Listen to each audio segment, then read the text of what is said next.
Hello दोस्तों। मैं राहुल द्विवेदी आप सभी का फिर से स्वागत करता हूं अपने दोनों यूट्यूब चैनल पर। एक चैनल मेरा अपना है ऑफिशियल, और एक चैनल मेरा कोलैब चैनल है, मेरे एक दोस्त हैं उनके साथ। अपने दोनों ही यूट्यूब चैनल पर मैंने प्यार से जुड़े काफी वीडियोस बनाए हैं कि अपनी जिंदगी में प्यार को कैसे आकर्षित करें, एक जीवन साथी को कैसे आकर्षित करें, एक रिलेशनशिप यानी एक संबंध, एक साथी को, एक किसी के साथ को कैसे आकर्षित करें। इस पे काफी वीडियोस बनाए हैं और तब मैंने एक वादा किया था कि अगर इससे जुड़ा कोई भी नई जानकारी मेरे को मिलेगी तो मैं उस पर वीडियो बनाऊंगा। और अभी कुछ दिन पहले ही ध्यान करते वक्त मुझे अपनी जिंदगी के पहले एक्सपीरियंस के बारे में याद आया। ये मैं वीडियो इसलिए बना रहा हूँ क्योंकि हो सकता है ऐसी सोच और भी कई लोगों की हो। मैं पहले अपना बैकग्राउंड बताता हूँ कि मैं उस तरह का इंसान था जो, मतलब बचपन से मेरी मानसिकता ऐसी थी जो बहुत ही ज्यादा अकेले, जिसने पूरी जिंदगी जी हो, और अकेलेपन में इतना ज्यादा उसका सोच सेट हो गई थी कि एक बार को मुझे लगने लगा था कि मैं शायद ऐसे ही ठीक हूं, मैं जो हूं जैसा हूं बिल्कुल ठीक हूं। और कहीं ना कहीं किसी से बात करने में भी मेरे को हिचक, एक संकोच, एक परेशानी सी होती थी। तो प्रैक्टिकली उन दिनों में, आज से कई साल पहले की बात कर रहा हूं मैं, प्रैक्टिकली मेरे लिए सोचना भी पॉसिबल नहीं था कि कोई कभी मुझसे प्यार से बात करेगा। उन दिनों में मेरे पास अच्छे दोस्त, क्योंकि ये सुन के आपको अजीब लगेगा कि मेरी कभी किसी से दोस्ती भी नहीं रही। मेरी पहली बार ढंग से दोस्ती हुई मेरे ग्रेजुएशन में। ग्रेजुएशन से पहले मेरा कभी कोई दोस्त भी नहीं रहा ज्यादा, कोई अच्छा। क्लासमेट्स होते थे संग में, कॉलेज में पढ़ने वाले, सॉरी कॉलेज से पहले स्कूल में पढ़ने वाले लोग होते, क्लासमेट्स होते थे। कहीं आप कहीं ट्यूशन पढ़ने जा रहे हो तो वो लोग होते थे। लेकिन जो एक हट टू हट कनेक्शन होता है जिससे आप कुछ भी बात कर शेयर कर सकते हो, वो चीज कहीं ना कहीं मिसिंग थी मेरी जिंदगी में। ऐसा नहीं कि मैंने कोशिश नहीं की, लेकिन वो चीज हो नहीं पाती थी। किसी से मैं उस लेवल तक कनेक्ट हो नहीं पाता था कि जिससे मैं एक बेस्ट फ्रेंड वाली फीलिंग। कुछ लोग बड़ा दिल के दोस्ती यारी वाली बातें करते थे, लेकिन फिर भी मेरे को एक बेस्ट फ्रेंड वाली फीलिंग की कमी सी महसूस होती थी। लेकिन कॉलेज में आके सिर्फ मेरे को अच्छे दोस्त ही नहीं मिले, बल्कि कई लोग मुझसे बहुत हद तक क्लोजली कनेक्ट हो गए अलग अलग तरीके से। ऐसा क्यों हुआ? ऐसा क्या जादू हुआ था मेरे पास? सिंपल सी बात है, मुझे एंजल्स के बारे में पहली बार पता चला था। एंजल्स क्या होते हैं? एंजल्स होते हैं फरिश्ते। अब कुछ लोग समझेंगे ये फैंटेसी है, फैंटेसी नहीं है। मैं आपको बताता हूं, हमारी जो कॉन्शियसनेस है, चेतना, हमारी चेतना के तीन स्तर होते हैं। पहला स्तर कि आपका नाम क्या है, आपकी उम्र क्या है, आप किस बैकग्राउंड से आते हो, आप किस फैमिली से आते हो, आपका सरनेम क्या है, आप अपने बारे में अपने आप को क्या सोचते हो। जो भी आपके अंदर ज्ञान है, नॉलेज है, एक्सपीरियंस है, बिलीफ है, ये हर चीज को मिला के जो आपकी ओवरऑल पर्सनैलिटी बनती है, इसे स्पिरिचुअल भाषा में ईगो बोला जाता है। यहाँ पे ईगो का मतलब अहंकार नहीं है, ईगो का मतलब है आपकी पर्सनैलिटी। हर वो चीज जिससे आप अपने आप को रिलेट करते हो कि मैं ये हूं। कोई आपसे पूछे आप कौन हो, तो आप इसके आंसर में जो भी बोलोगे वो आपका ईगो है। क्यों इसे ईगो क्यों कहा जा रहा है? क्योंकि ईगो का असली मतलब तो होता है अहंकार। तो इसे ईगो क्यों कहा जा रहा है, अपनी पर्सनैलिटी को ईगो क्यों कहा जा रहा है? इसलिए कहा जा रहा है क्योंकि ये एक अधूरी इमेज। असली इमेज क्या है, उसके लिए आपको अगले लेवल पे आना पड़ेगा। इसके बाद आता है अगला लेवल, यानी दूसरा स्तर।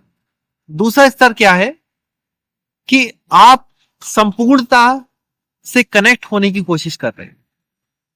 सब कुछ यानी हर चीज से आपका एक कनेक्शन है, और वो कनेक्शन को आपका हायर सेल्फ, यानी आपसे बड़ा कोई है जो आपसे बड़ा है, और वो आपकी चेतना का दूसरा स्तर है, और वो आपके ही अंदर होता है।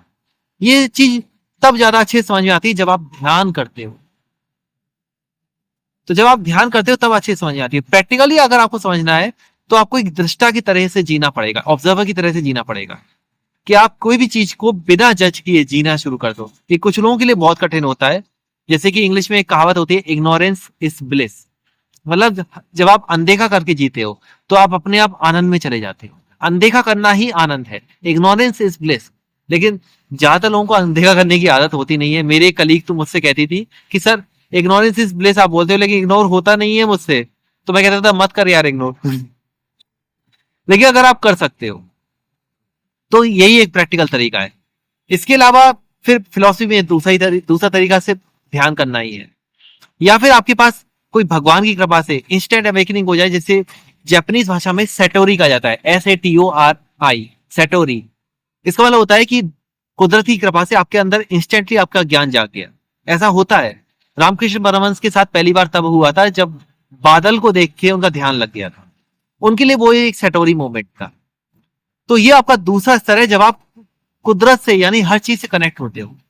और तीसरा स्तर जो सबसे ऊंचा स्तर है, हाईएस्ट सेल्फ, सबसे बड़ा, वो ये है कि आप कुदरत ही हो। अहम ब्रह्मास्मि, मैं समूचा ब्रह्मांड। जब आप हर चीज से कनेक्ट हो जाते हो, दूसरे स्तर में आप कनेक्शन बना रहे हो, तीसरे स्तर में आप कनेक्ट हो जाते हो। तो ये ज्ञान मुझे जब अपने ग्रेजुएशन टाइम में मैं सिर्फ ये तब सिर्फ थ्योरी के तौर पे पता चला था। और मुझे ये पता चला था थ्योरी के तौर पे कि जो दूसरा स्तर होता है उसे फरिश्ता कहा जाता है। मतलब आपके अंदर एक फरिश्ते का रूप हमेशा होता है। आपका हायर सेल्फ ही आपका फरिश्ता है, जो हर वक्त आपके लिए एक गार्जियन एंजल की तरह, किसी देवता की तरह, किसी फरिश्ते की तरह आपकी मदद करता रहता है। आपकी चेतना के 3 स्तर हैं। पहला स्तर आपकी पर्सनैलिटी जिसे ईगो कहा जाता है, दूसरा स्तर आपका हायर सेल्फ जिसे फरिश्ता कहा जाता है, और तीसरा स्तर आपका हायर सेल्फ जिसे भगवान कहा जाता है। तो आपके अंदर आपका एक फरिश्ता है जो भगवान ने आपके लिए नियुक्त किया है, और वो आपकी हर चीज में आपकी मदद करता है। आपकी जिंदगी में आपने महसूस किया होगा कि अचानक कहीं ना कहीं कोई मदद आ जाती है, कहीं किसी चीज की जरूरत हो तो वो अचानक कभी ना कभी आ जाती है। आपकी जिंदगी में जो भी चमत्कार अचानक से होते हैं वो आपका हायर सेल्फ आपके लिए कर रहा है। ये नॉलेज मुझे अपने ग्रेजुएशन के दौरान किसी जगह से मिली थी,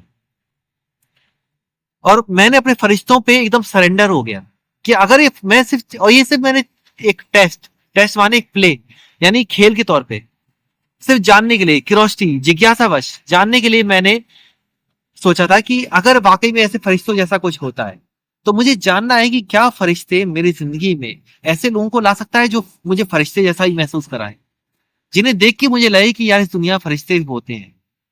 मुझे ऐसे लोग अपनी दुनिया में चाहिए जो मुझे फरिश्ते जैसा महसूस कराए। अगर फरिश्ते हैं तो मुझे फरिश्ते असलियत में चाहिए। और रिजल्ट ये हुआ कि मेरी जिंदगी में मुझसे अच्छी दोस्ती करने वाले, मुझे चाहने वाले, मेरी तारीफ करने वाले, मुझे अनकंडीशनल प्यार करने वाले लोग अपने आप आने लगे। तो आपको अपनी जिंदगी में अगर प्यार को आकर्षित करना है, फरिश्तों के लिए सरेंडर हो जाइए।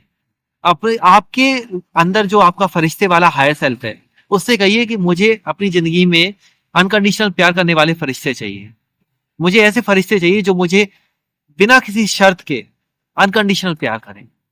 और फिर देखो, और बिल्कुल सरेंडर होकर जीना शुरू कर दीजिए। फिर देखिए आपकी जिंदगी में प्यार करने वाले लोग आने लगे। मेरे साथ तो हुआ था ऐसा, आप करके देख लीजिए। ये मैं हमेशा अपनी काउंसलिंग में हर किसी से बोलता हूँ, करके देख लो, अप्लाई करो, और करो तो पूरे सरेंडर के साथ करो। समर्पण, सरेंडर का मतलब क्या होता है? समर्पण।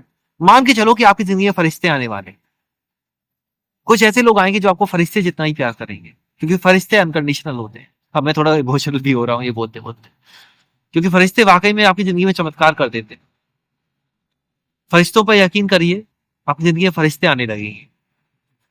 भगवान करे आपकी जिंदगी में प्यार भरे फरिश्ते आने, आपकी जिंदगी में प्यार आकर्षित हो, अनकंडीशनल प्यार मिले।